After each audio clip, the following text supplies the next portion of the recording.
我们极大的信心，许我们极大的爱心，稍不小心就会失脚。因为这部工作不同以往的任何一部工作，神成全的就是人的信心，既看不见又摸不着。神做的就是话语成为信心，话语成为爱心，话语成为生命，大到人都白金熬炼，具备高于约伯的信心，需要人都受极大的痛苦，百般的折磨，不论何时都不离开神。当人都顺服至死，对神有极大的信心，神的这一步工作就算结束了，神的这一步工作就算结束了。आमीन। परमेश्वर का धन्यवाद। परमेश्वर के वचन कितने व्यवहारिक हैं। अंत के दिनों के मसीह का अनुसरण करते हुए हम आस्था के बिना डटकर खड़े हो ही नहीं सकते। सच है। खास तौर से जब हम बड़े लाल अजगर द्वारा भयंकर यातनाएं झेलते हैं और फिर शैतान की झूठी बातें, भ्रांतियां और उसके अनेक प्रलोभन भी हैं। हमें परमेश्वर से प्रार्थना करनी चाहिए, सच्ची आस्था के लिए उसके वचनों का मार्गदर्शन पाना और परीक्षणों में अडिग रहना चाहिए। आमीन। बहन, मैंने सुना है कि एक बार आप गिरफ्तार हुई थी। क्या आप अपना अनुभव बताएंगी? ज़रूर।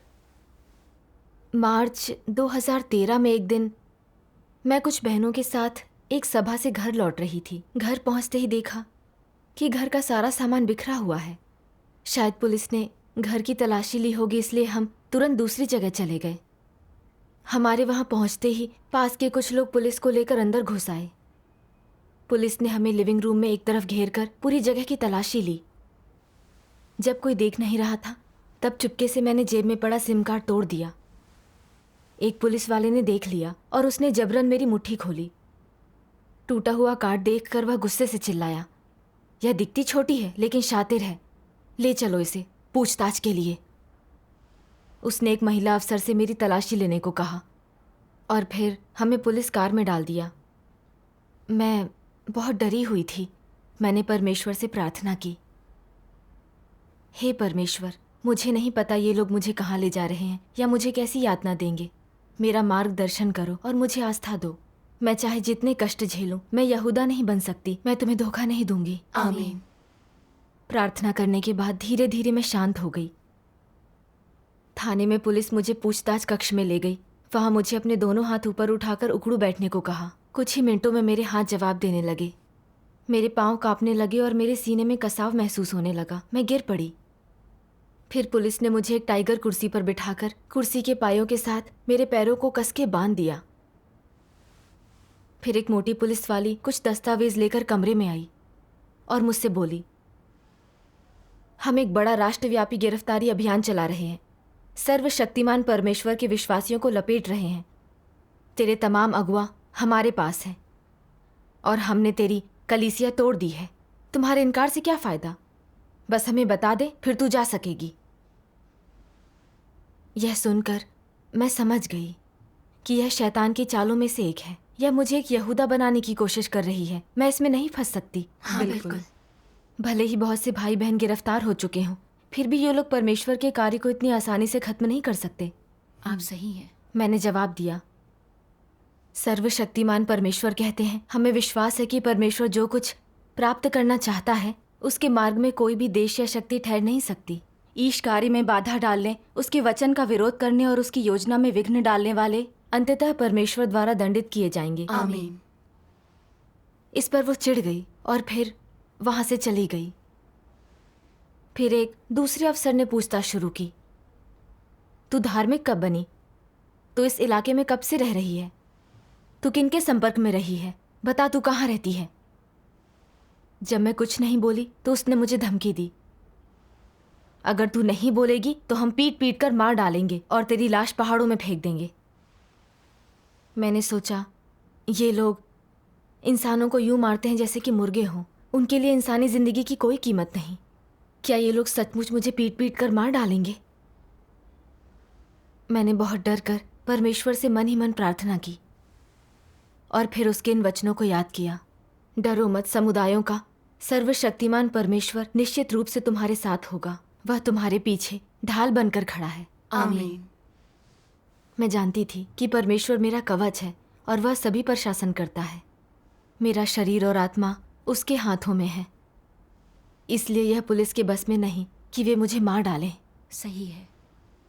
इस विचार ने मुझे आस्था और शक्ति दी। पुलिस लगातार मुझसे पूछताछ करती रही पर मैंने कुछ नहीं बताया।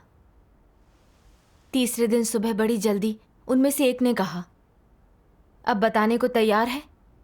मैंने एक भी शब्द नहीं कहा। आग बबूला होकर उसने मेरा कॉलर पकड़ा और मुझे थप्पड़ मारा। मेरे कान बजने लगे और मेरा चेहरा जलने लगा।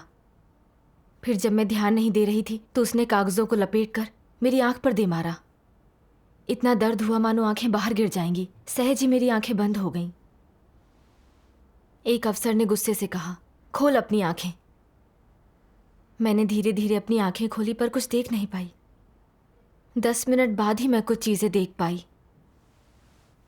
दर्द की वजह से मैं आंखें बंद ही रखना चाहती थी, इसलिए मुझे उनींदा मानकर पुलिस ने मेरे सिर पर पानी की बोतल दे मारी। कभी सिर पर तो कभी हाथ पर लात मारे। मुझे जगाए रखने के लिए उन्होंने मेरे बालों और हाथों को टाइगर कुर्सी के पीछे वेलक्रो से चिपका दिया।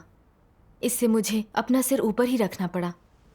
दर्द से छुटकारा पाने के लिए मैंने कुर्सी पर पीठ टिकाने की कोशिश की।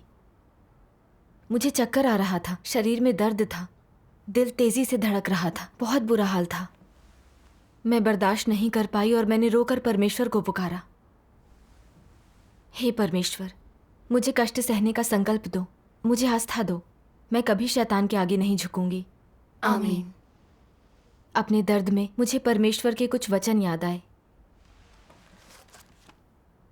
तुम सब लोगों को शायद ये वचन स्मरण हो, क्योंकि हमारा पल भर का हल्का सा क्लेश हमारे लिए बहुत ही महत्वपूर्ण और अनंत महिमा उत्पन्न करता जाता है। तुम सब लोगों ने पहले भी ये वचन सुने हैं, किंतु तुम में से कोई भी इनका सच्चा अर्थ नहीं समझा। आज तुम उनकी सच्ची महत्ता से गहराई से अवगत हो। परमेश्वर अंत के दिनों में ये वचन पूरे करेगा और उनमें जो बड़े लाल अजगर द्वारा उस देश में बेरहमी से उत्पीड़ित किए गए हैं जहां वह कुंडली मारे बैठा है। बड़ा लाल अजगर परमेश्वर को सताता है, उसका शत्रु है। इसीलिए इस देश में विश्वासियों को अपमान और अत्याचार का शिकार बनाया जाता है और इसलिए ये वचन तुम में लोगों के समूह में पूरे किए जाएंगे, क्योंकि परमेश्वर का कार्य उस देश में आरंभ किया जाता है जो परमेश्वर का विरोध करता है। इसलिए परमेश्वर के कार्य को बाधाओं का सामना करना पड़ता है और उसके बहुत से वचनों को संपन्न करने में समय लगता है। परमेश्वर के वचनों के परिणाम स्वरूप लोग शुद्ध किए जाते हैं, जो कष्ट झेलने का भाग भी है। आमीन।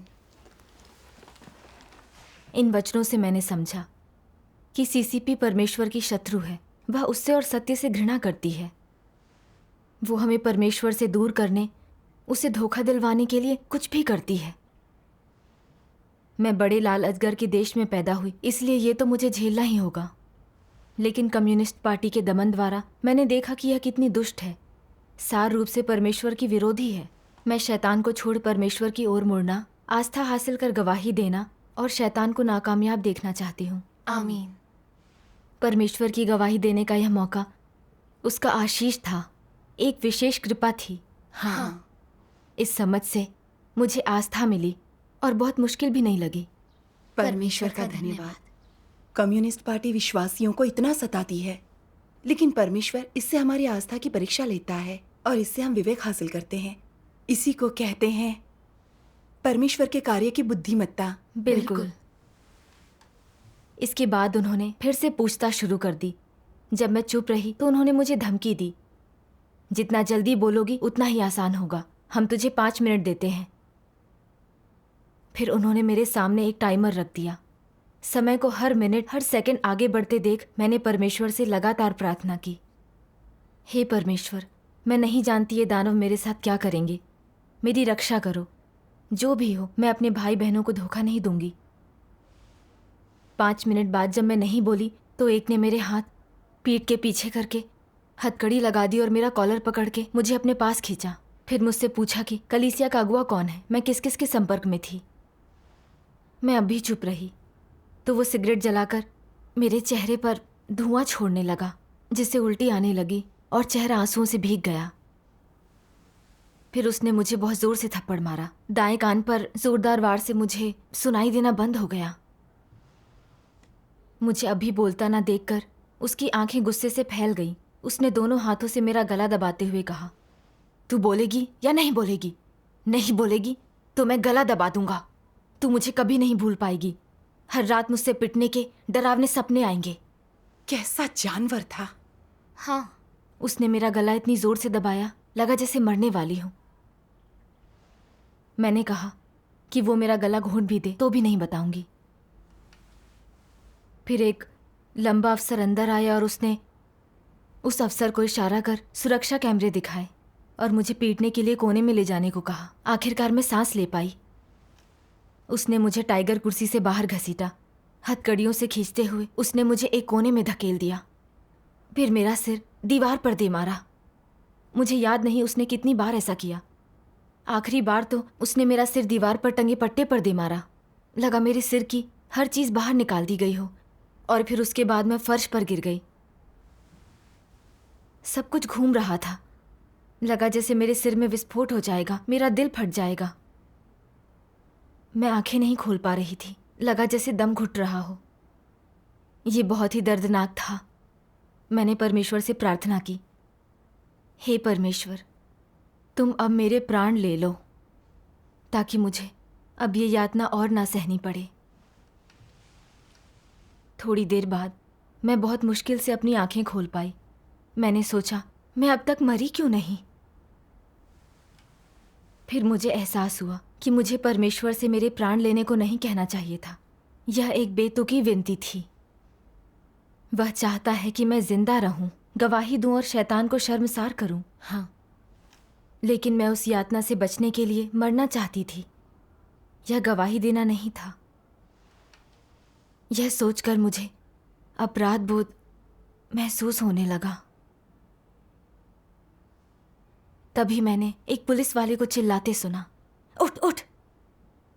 मेरे ना उठने पर उसने मुझे एक लात जमाई और बोला, मरने का नाटक कर रही है। मैंने मन ही मन परमेश्वर से प्रार्थना की, हे परमेश्वर, ये दानव मुझे यातना दे रहे हैं कि मैं तुम्हें धोखा दूं। मुझे आस्था दो, मेरी जान चली भी जाए तो भी मैं तुम्हारी गवाही दूंगी। आमीन। उनमें से एक ने मेरे कपड़े पकड़कर मुझे थोड़ा ऊपर खींचा, फिर मुझे जोर से फर्श पर पटक दिया। लगातार हथकड़ी लगे होने के कारण मेरे हाथों और पीठ में दर्द हो रहा था। इसलिए दर्द कम करने की कोशिश में मैं एक गोली की तरह सिमट गई। एक अफसर ने मुझे दीवार के सहारे सीधे खड़े होने पर मजबूर किया। मैं कुछ करूं इससे पहले ही उसने मेरी बाईं जांघ में बहुत जोर से लात मारी। दर्द से मेरा बुरा हाल हो गया। वो मुझ पर भौंका, खड़ी हो। दर्द के कारण मैं खड़ी हो ही नहीं सकती थी। फिर उसने मेरी कमर में जोरदार लात मारी। एक पल के लिए मेरी सांस रुक गई। लगा जैसे किसी ने छुरी भोंक दी हो। एक दूसरे पुलिस वाले ने मुझे फिर से एक जोर का थप्पड़ जड़ दिया। मुंह के किनारे से खून रिसने लगा। फिर एक सिगरेट जलाकर मुझसे बोला, अगर तूने मुंह नहीं खोला तो मैं इस सिगरेट से तेरा चेहरा जला दूंगा, तू बदसूरत हो जाएगी। फिर वह सिगरेट मेरे चेहरे के करीब ले आया। ये भयानक पुलिस वाले लोगों से परमेश्वर को धोखा दिलवाने के लिए कुछ भी कर सकते हैं। वे घिनौने और दुष्ट हैं। हाँ, वाकई। सिगरेट की गर्मी महसूस कर मैं सच में बहुत डर गई। सोचने लगी, अगर इसने जला दिया तो चेहरे पर दाग बन जाएंगे। जहां भी मैं जाऊंगी लोग मुझे घूरेंगे, मेरा मजाक उड़ाएंगे। लोगों के इशारा करने और पीठ पीछे बातें करने का ख्याल बहुत बुरा था। फिर मुझे परमेश्वर के ये वचन याद आए। राज्य के अच्छे सैनिक उन लोगों के समूह के रूप में प्रशिक्षित नहीं होते जो मात्र वास्तविकता की या बड़ी बड़ी बातें करते हैं, बल्कि वे हर समय ईश वचनों को जीने हेतु प्रशिक्षित होते हैं, ताकि किसी भी असफलता को सामने पाकर वे झुके बिना ईश वचनों के अनुसार जी सकें और वे फिर से संसार में ना जाएं। परमेश्वर इसी वास्तविकता की बात करता है, यही उसकी अपेक्षा है। आमीन। वचनों से मैं ये समझ पाई कि चाहे कुछ भी हो जाए, एक सच्चा विश्वासी हमेशा परमेश्वर में अपनी आस्था में डटा रहता है, काली ताकतों के आगे नहीं झुकता, परमेश्वर को धोखा नहीं देता। पुलिस मुझे धमकी दे रही थी, पर मैं परमेश्वर को धोखा नहीं दे सकती थी। हाँ। इतना ही नहीं, मैं बदसूरत हो भी गई तो भी अगर मैं यहूदा न बनकर गवाही दूं तो परमेश्वर की स्वीकृति मिलेगी और दिल को सुकून मिलेगा। हाँ। अगर मैंने परमेश्वर को धोखा दिया तो मैं घिसटती रहूंगी, ज़मीर को सुकून नहीं मिलेगा। ये सब सह पाना बहुत मुश्किल होगा। यकीनन। मैंने कलीसिया के भजन का एक अंश याद किया, हमारे सर फट जाएं, खून बह जाए, फिर भी परमेश्वर के लोगों की पीठ नहीं झुकेगी। आमीन। आमीन। मैंने अफसरों की यातना सहने के लिए आस्था और साहस का उफान महसूस किया। मैंने अपनी आंखें बंद करके परमेश्वर से प्रार्थना की, हे परमेश्वर, ये मुझे चाहे जैसी यातना दें, मेरा चेहरा जला दें तो भी मैं गवाही दूंगी। मुझे इसे सहने के लिए आस्था और शक्ति दो। आमीन। फिर मैंने अपने दांत पीसे और अपनी मुट्ठियां कस ली। मुझे डरी हुई समझकर पुलिस वाले हंसने लगे। मैंने उसे तीखी नज़रों से देखा। उसने ठंडी मुस्कान के साथ कहा, मैंने अपना मन बदल लिया है, मैं तेरी जीभ जलाऊंगा, ऐसा जलाऊंगा कि तू कभी बात ना कर सके। कितना दुष्ट। हाँ। ये कहकर उसने मेरा मुंह खोलने की कोशिश की, लेकिन लाख कोशिशों के बाद भी वो खोल नहीं पाया।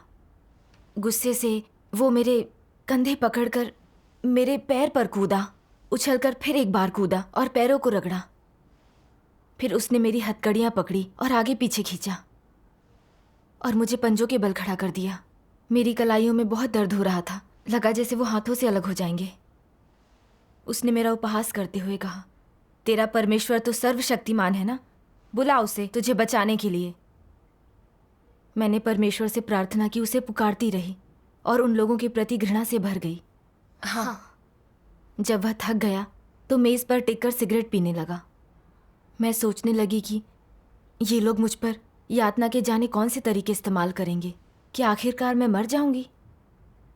अगर ऐसा है तो काश कि यह जल्दी हो, क्योंकि वे मुझे जिस जिंदा नर्क में डाल रहे थे वो सहा नहीं जा रहा था। मैं नहीं जानती थी कि ये सब कब खत्म होगा। जितना सोचा उतना डर लगा। मैंने सोचा, मैं कलीसिया के अगुवाओं या भाई बहनों को धोखा नहीं दे सकती। क्यों ना मैं उन्हें अपने विश्वासी बनने के बारे में बताकर बात खत्म करूं, ताकि वो मुझे पीटना बंद कर दें। फिर मैंने सोचा, मेरे माँ बाप विश्वासी हैं, अगर मैंने इनसे बात की तो वे और साथ ही कुछ भाई बहन भी फंस जाएंगे। मैं यहूदा बन जाऊंगी और परमेश्वर मुझे दंड देगा। फिर मुझे परमेश्वर के वचनों का ये भजन याद आया, विश्वास एक लट्ठे के पुल जैसा है, डरते रहोगे तो गिर पड़ोगे, पर डूबने के लिए तैयार रहो तो उसे पार कर लोगे। अगर मनुष्य कायर है तो इसका मतलब है कि शैतान ने उन्हें मूर्ख बनाया है, क्योंकि उसे डर है हम विश्वास का पुल पार कर परमेश्वर में प्रवेश कर जाएंगे। शैतान अपने विचारों को हम तक पहुंचाने का प्रयास कर रहा है। हमें हमेशा परमेश्वर की रोशनी के लिए विनती करनी चाहिए। शैतान के जहर से शुद्ध होने के लिए उस पर भरोसा करना चाहिए। हमेशा अपनी आत्मा में उसके निकट आने का अभ्यास करना चाहिए और उसे हम पर पूरा नियंत्रण करने देना चाहिए। आमीन। मुझे एहसास हुआ कि इस तरह कायर बनकर उनसे बात करने की सोचना शैतान की चालों में फंस जाना है। हाँ। मैं समझ गई कि मुझ में आस्था की कमी थी, कष्ट सहने का संकल्प भी नहीं था। इस मुकाम तक मैं अपने आध्यात्मिक कद के कारण नहीं, बल्कि परमेश्वर के वचनों के मार्गदर्शन के कारण टिक पाई थी। सही है। उस मुकाम पर मुझे सच में परमेश्वर के सहारे होकर आस्था रखनी थी। वो मुझे चाहे जैसी यातना दे, मुझे परमेश्वर को धोखा नहीं देना। सही है। मैंने मन ही मन प्रार्थना की, हे परमेश्वर, मैं खुद को आपके हवाले कर रही हूँ। आपकी व्यवस्थाएं स्वीकार हैं, भले ही इनकी यातना से मैं मर जाऊं, मैं यहूदा नहीं बनूंगी। आमीन। फिर मुझे अचरज हुआ कि पुलिस वालों के अधिकारी ने उन्हें बुला लिया। मैंने मन ही मन परमेश्वर का धन्यवाद किया। परमेश्वर का धन्यवाद। बड़े लाल अजगर के हाथों लगने का अर्थ है नरक में घसीटा जाना। हाँ, सच्चे मन से प्रार्थना किए बिना और मार्गदर्शन पाए बिना कोई भी डटा नहीं रह सकता। सच है, उसके वचन हमारे लिए बहुत महत्वपूर्ण है। थोड़ी देर बाद एक अफसर ने बरामदे में आकर मेरा फोटो खींचा और बोला, मैं तेरा फोटो ऑनलाइन डालकर तुझे मशहूर करने वाला हूँ, ताकि तेरे यार दोस्त, रिश्तेदार और सब लोग देख सकें कि तू कैसी दिखती है और देखें कि तुम विश्वासी पागल हो। इन बातों से मुझे ज़रा भी डर नहीं लगा। मैंने जवाब दिया, आप लोगों ने ही मेरी सूरत ऐसी बनाई है ना। सही है। उस फोटो को ऑनलाइन डालने से सबको पता चलेगा कि आप ईसाइयों को कैसे सताते हैं। हाँ। एक महिला अफसर ने कहा, हाँ मुझे यकीन है। मुझे नहीं पता कि तेरा वो परमेश्वर कैसा है या तुझे ये ताकत कहाँ से मिलती है। इन सब के बावजूद तू अपनी आस्था में अडिग है। कभी सोचा नहीं था कि इतनी कम उम्र की लड़की इतनी हिम्मत वाली होगी।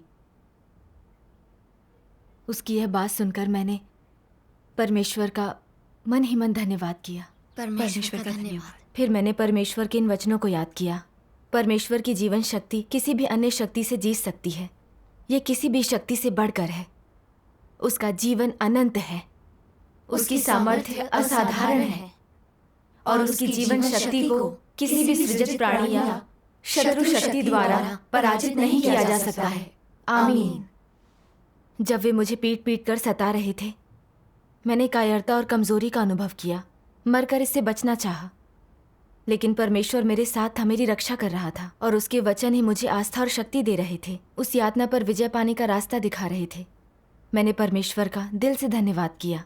परमेश्वर का धन्यवाद। थोड़ी देर बाद जब एक अफसर मुझे बाथरूम ले गई तो उसने मुझसे कहा, जल्दी ही वे फिर से पूछताछ करेंगे, तुझे बता देना चाहिए, वरना सालों साल जेल में पड़ी रहेगी।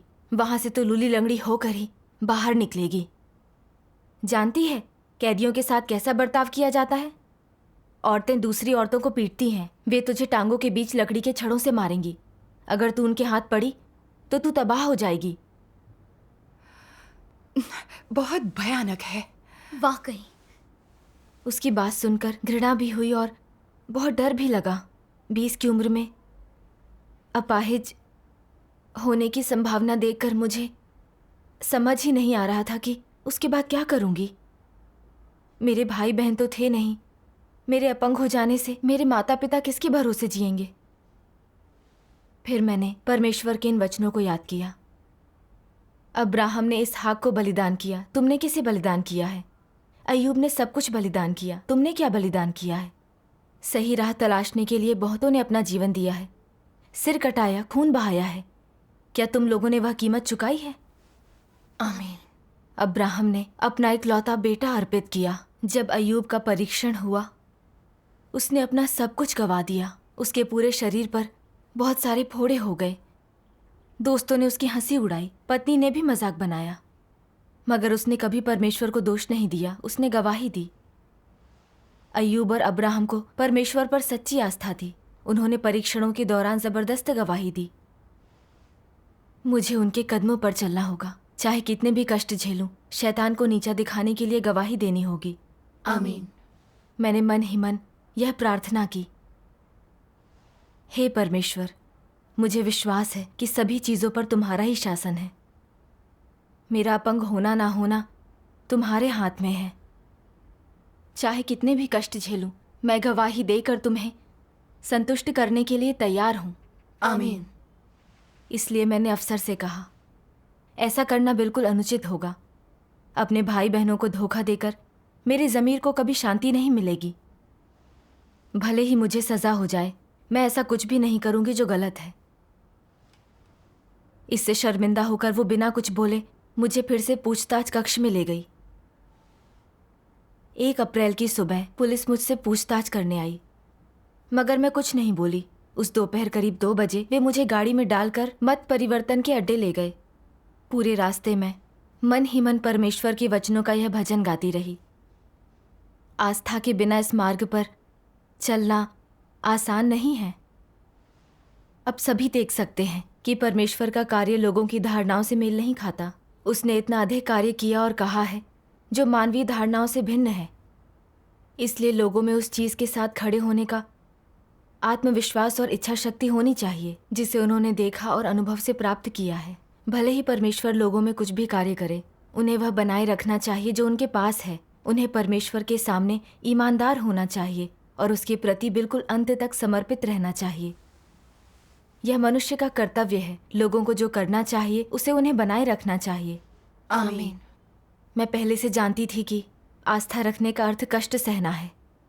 मैंने संकल्प लिया था कि दमन या कष्ट होने पर भी मैं गवाही दूंगी, परमेश्वर को संतुष्टि दूंगी। लेकिन इन्हें सामने पाकर एहसास हुआ कि गवाही देना उतना सरल नहीं जितना मैंने सोचा था।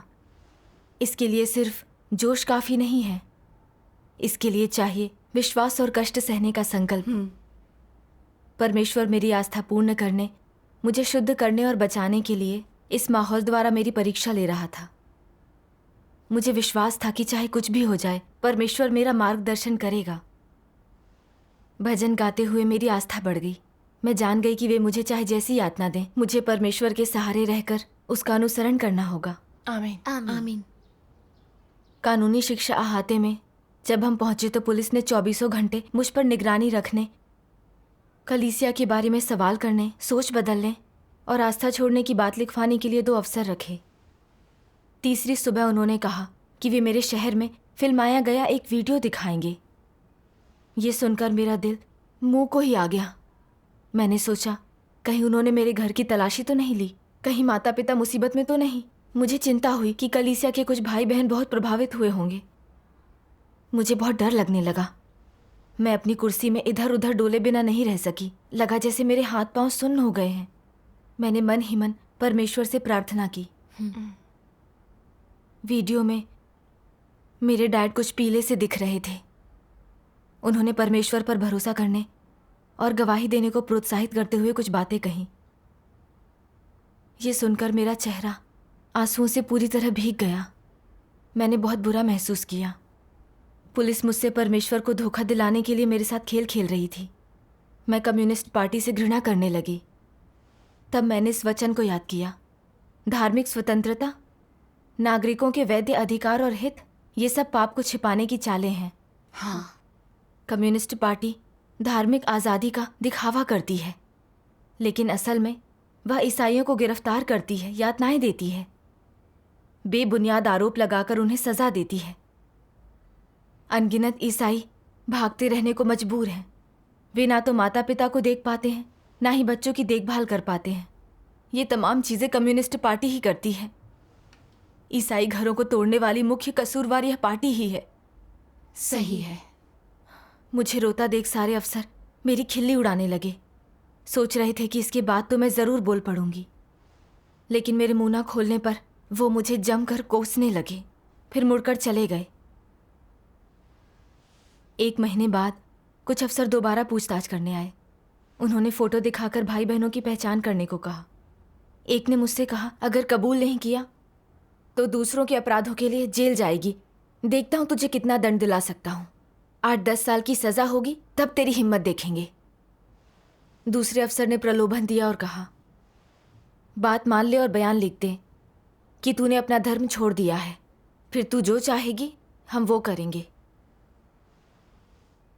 मैं टस से मस नहीं हुई। उसने दोबारा ललचाया, तू अपने माँ बाप की इकलौती है। उन्होंने तुझे बड़ा करने के लिए कड़ी मेहनत की है। तुझे अभी लंबी सज़ा कुछ नहीं लग रही है, लेकिन जब वो दिन आएगा, मेरी बात मान, तू बहुत दुखी होगी। तब पछताने के लिए बहुत देर हो चुकी होगी। तेरे पास 2 विकल्प हैं। पहला, अपना धर्म छोड़ दे, सर्वशक्तिमान परमेश्वर को नकार दे, फिर हम तुझे सीधे तेरे घर ले जाएंगे। दूसरा, आस्था पर कायम रखने पर अड़ी रह और जेल जा। तेरे लिए बेहतर होगा कि अच्छी तरह सोच ले। मैं बड़े पशुपेश में थी। आस्था ना रखने का बयान देना तो परमेश्वर के साथ धोखा होगा, लेकिन अगर मैं अपनी आस्था को चुनूं तो मैं जेल में डाल दी जाऊंगी, क्या मैं दोबारा अपने माता पिता को देख पाऊंगी? अगर मैं जेल गई तो लोग मेरे माता पिता के बारे में बुरा सोचेंगे और उनके अविश्वासी प्रियजन उनकी आलोचना करेंगे। वे बड़ी मुश्किल में पड़ जाएंगे। वीडियो में मेरे डैड का चेहरा सूजा हुआ और पीला दिख रहा था। क्या उनकी सेहत ठीक नहीं है? इस ख्याल से मैं दुखी और परेशान हो गई। मैंने प्रार्थना की, हे परमेश्वर, मैं ना तुम्हें धोखा दे सकती हूँ, ना अपने माता पिता को छोड़ सकती हूँ। हे परमेश्वर, बताओ मैं क्या करूं? तभी मेरे मन में परमेश्वर के ये वचन कौंध गए, चाहे और कोई भी भाग जाए, तुम नहीं भाग सकते। अन्य लोग विश्वास नहीं करते, पर तुम्हें करना चाहिए। लोग परमेश्वर का त्याग करते हैं, पर तुम्हें उसका समर्थन कर उसकी गवाही देनी चाहिए। दूसरे लोग बदनामी करते हैं, लेकिन तुम नहीं कर सकते। तुम्हें उसके प्रेम का प्रतिदान देना चाहिए और तुम में अंतरात्मा होनी चाहिए, क्योंकि परमेश्वर निर्दोष है। आमीन। तुम में अंतरात्मा होनी चाहिए। ये वचन मेरे कानों में गूंजते रहे। कई वर्षों की अपनी आस्था में मुझे परमेश्वर का ढेर सारा अनुग्रह और आशीष मिला। मैंने कुछ सत्य और कैसा इंसान बनना ये सीखा। मैंने परमेश्वर से बहुत कुछ हासिल किया। उसे धोखा देना मेरे लिए बहुत अनुचित होगा, लेकिन एक ओर परमेश्वर और दूसरी ओर अपने माता पिता के बारे में सोचकर फैसला लेना बहुत दुख देने वाला था। मेरे दिल में घमासान मचा हुआ था। मैंने मन ही मन प्रार्थना की, परमेश्वर से मार्गदर्शन और आस्था मांगी। प्रार्थना के बाद ये वचन मेरे मन में कौंध गए। क्या तुम लोगों में बहुतेरे ऐसे नहीं हैं जो सही और गलत के बीच में झूलते रहे हैं? सकारात्मक और नकारात्मक, काले और सफ़ेद के बीच प्रतियोगिता में तुम लोग निश्चित तौर पर अपने उन चुनावों से परिचित हो जो तुमने परिवार और परमेश्वर, संतान और परमेश्वर, शांति और विघटन, अमीरी और गरीबी, हैसियत और मामूलीपन, समर्थन दिए जाने और दरकिनार किए जाने इत्यादि के बीच किए हैं। शांतिपूर्ण परिवार और टूटे हुए परिवार के बीच तुमने पहले को चुना, और ऐसा बिना संकोच के किया। धन संपत्ति और कर्तव्य के बीच तुमने फिर से पहले को चुना, यहाँ तक कि तुम्हें किनारे पर वापस लौटने की इच्छा भी नहीं रही। विलासिता और निर्धनता के बीच तुमने पहले को चुना। अपने बेटों, बेटियों, पत्नियों और पतियों तथा मेरे बीच तुमने पहले को चुना, और धारणा और सत्य के बीच तुमने एक बार फिर पहले को चुना। तुम लोगों के दुष्कर्मों को देखते हुए मेरा विश्वास ही तुम पर से उठ गया है। मुझे बहुत आश्चर्य होता है कि तुम्हारा हृदय कोमल बनने का इतना प्रतिरोध करता है। अगर तुम लोगों को फिर से चुनाव करने को कहा जाए तो तुम्हारा क्या रुख रहेगा?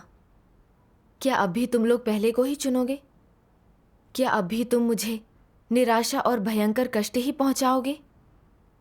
क्या अब भी तुम्हारे हृदयों में थोड़ा सा भी सौहार्द होगा? क्या तुम अभी इस बात से अनभिज्ञ रहोगे कि मेरे हृदय को सुकून कैसे पहुंचाना है? इस क्षण तुम्हारा चुनाव क्या है? आमीन। मुझे लगा कि परमेश्वर मेरे ही साथ है, मेरे उत्तर की प्रतीक्षा में है। मैं रिश्तों और पारिवारिक शांति के लिए परमेश्वर को धोखा नहीं दे सकती। हाँ, परमेश्वर सर्वशक्तिमान है और मेरे माता पिता की सेहत और जीवन उसके हाथ है। उनके बारे में फिक्र करने का मतलब था कि मैं परमेश्वर में आस्था नहीं रखती। शायद हम एक दूसरे को ना देख पाएं, लेकिन मैं जानती थी कि परमेश्वर हमारा मार्गदर्शन करेगा। हाँ, आमीन। इस विचार ने मेरी आस्था लौटा दी और मैं उसे संतुष्ट करने के लिए अपना देह सुख छोड़ने को तैयार हो गई। मैंने प्रार्थना की, हे परमेश्वर, मैं अपने माता पिता को तुम्हारे हवाले करने और तुम्हारी व्यवस्थाएं मानने को तैयार हूँ। इसलिए मैंने अपनी मुट्ठियाँ कसी और बोली, मैंने फैसला कर लिया है, मैं सर्वशक्तिमान परमेश्वर के साथ रहूंगी। वही सच्चा परमेश्वर है जिसने स्वर्ग, पृथ्वी और सारी चीजों का सृजन किया, और वही वापस लौटा हुआ प्रभु यीशु है। मैं परमेश्वर को नहीं नकारूंगी। आमीन। आमीन। इसके बाद मेरा मन पूरी तरह से शांत हो गया। परमेश्वर का धन्यवाद। सत्य का अभ्यास करने और गवाही देने की हमारी क्षमता परमेश्वर के वचनों के मार्गदर्शन के कारण ही है। वाकई परमेश्वर राह ना दिखाता तो मैं शैतान की चालों के आगे हार जाती। मेरा दृढ़ संकल्प देखते ही अफसर ने अपना भयानक रूप दिखाया। कागजों का एक भारी पुलिंदा मेज पर पटकते हुए मुझे जोर से थप्पड़ मारा। और फिर मुझ पर चिल्लाया, तू तो गई काम से। तू सोचती है कि तू नहीं बताएगी तो हम कुछ नहीं जान पाएंगे। मैं एक बात साफ कर दूं, हम 3 महीने से तुम सबका पीछा कर रहे हैं। तू सोचती है हमें तेरे बारे में सब नहीं पता? हम बस ये देखना चाहते हैं कि तेरा रवैया अच्छा रहता है या नहीं, सोच ले। मैंने कहा, जेल होती है तो हो जाए, मैं परमेश्वर को धोखा नहीं दूंगी। आमीन। इसके बाद वे मुझे म्यूनिसिपल डिटेंशन हाउस ले गए। मुझे अक्सर तेज बुखार आता और मेरे हाथ पैर सूज जाते। वे मुझे हर दिन 2 घंटे पालथी मारकर बिठाए रखते। पूछताछ के दौरान मेरी कमर में लात मारी गई थी, जिससे मेरी किडनी को नुकसान पहुंचा था। मेरी कमर में इतना दर्द था कि मैं सीधे नहीं बैठ पाती थी। हर दिन काटना बहुत मुश्किल था। अक्सर मुझे रात की पाली में काम करना पड़ता था। कुछ हफ्ते बाद मुझे पेशाब करने में दिक्कत होने लगी। मेरा पेट सूज गया, पेट और कमर में बहुत दर्द था। फिर हर दिन शाम 6-7 बजे मेरा बुखार बहुत बढ़ जाता और चेहरा लाल हो जाता। डॉक्टर ने जांच करके कहा कि बाईं किडनी में 1 इंच चौड़ी एक सिस्ट है जो सूजी हुई है। इसमें जब बहुत दर्द होता तो मैं परमेश्वर से प्रार्थना करती, उसके गुणगान के भजन गाती। फिर मैं अपना सारा दर्द भूल जाती। परमेश्वर का धन्यवाद। 27 दिन बाद उन्होंने मुझे मुकदमे से पहले जमानत पर छोड़ दिया। मुझे लगा कि मैं सच में घर जा सकूंगी, लेकिन अचरज हुआ कि मेरे शहर की पुलिस और सरकारी अफसर मुझे सीधे 48 दिनों के मत परिवर्तन के लिए एक सोच बदलाव केंद्र ले गए। फिर वे मेरा नाम दर्ज करने स्थानीय पुलिस थाने ले गए। पुलिस चीफ ने मुझे अपने दफ्तर में बुलाकर कहा, तू इस वक्त जमानत पर है, तेरा मामला अभी लंबित है। 1 साल के लिए तू शहर से बाहर नहीं जा सकती। आसपास के इलाकों में काम करने भी हों तो पहले यहाँ बताकर अनुमति मांगनी होगी। तुझे किसी भी पल यहाँ हाजिर होने के लिए तैयार रहना होगा। मैं घर आ गई थी, मगर मुझे कोई आज़ादी नहीं थी। शहर जाती तो कोई ना कोई मेरा पीछा करता। कुछ महीनों बाद एक कर्तव्य के लिए घर से जाना ही पड़ा। पुलिस ने मेरी धार्मिक स्थिति के बारे में पूछने के लिए किसी को मेरे घर भेजा। मेरे परिवार से कहा आस्था नहीं छोड़ने पर मेरी फिर से गिरफ्तारी होगी। ये सुनकर मैं आग बबूला हो गई। सही है। मैंने सोचा, बेशक मैं आस्था रखती हूँ, बावजूद इसके मैं सुसमाचार साझा करूंगी और गवाही दूंगी। मैं परमेश्वर पर भरोसा करके यकीनन आगे बढ़ती रहूंगी। परमेश्वर का धन्यवाद। बड़े लाल अजगर का दमन बढ़ेगा तो ईश अनुसरण का हमारा संकल्प और मजबूत होगा। आमीन। परमेश्वर बड़े लाल अजगर के द्वारा हमारी आस्था पूर्ण करता है। मुसीबतों में उसके वचनों का अनुभव करने देता है, वचनों के अधिकार और शक्ति को समझने देता है। उसके वचन सच में हमारा जीवन बन सकते हैं। यह परमेश्वर का प्रेम और वरदान है। परमेश्वर का धन्यवाद। आज हमने बहुत कुछ सीखा।